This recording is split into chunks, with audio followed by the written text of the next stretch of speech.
What are the four players that the Indiana Fever should core?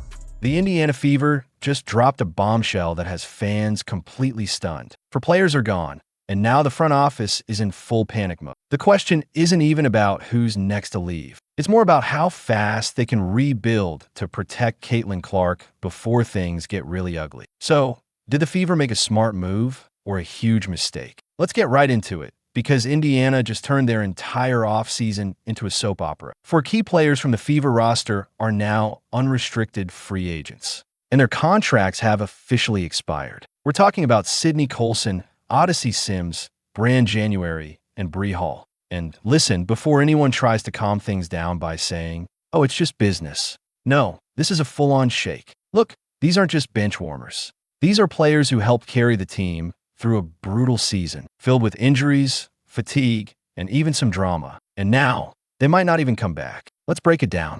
The Fever made a huge push last season, even without Caitlin Clark down the stretch. They managed to fight their way into the WNBA semifinals, pushing the Las Vegas Aces to 5 games, which honestly shocked a lot of people. They weren't supposed to be there. They were supposed to crumble after Clark's injury, but they didn't. They hung in there because players like Sims and January really stepped up. Now those same players might be gone. So all four, Colson, Sims, January, and Hall, are heading to Athletes Unlimited Pro Basketball, which is a 5-on-5 league based in Nashville that runs during the WNBA offseason. If you're not familiar, AU Pro Basketball is basically a short season tournament where players rotate teams weekly and earn points based on their performance. It's competitive, it's fun, and it's a good way for players to make some extra money between seasons.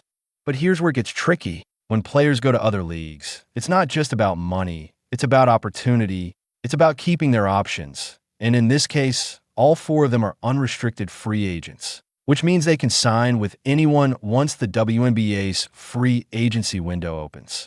And that window opens in February, right before AU starts. So now, Fever fans are asking, did Indiana just lose 4 of its most reliable veterans?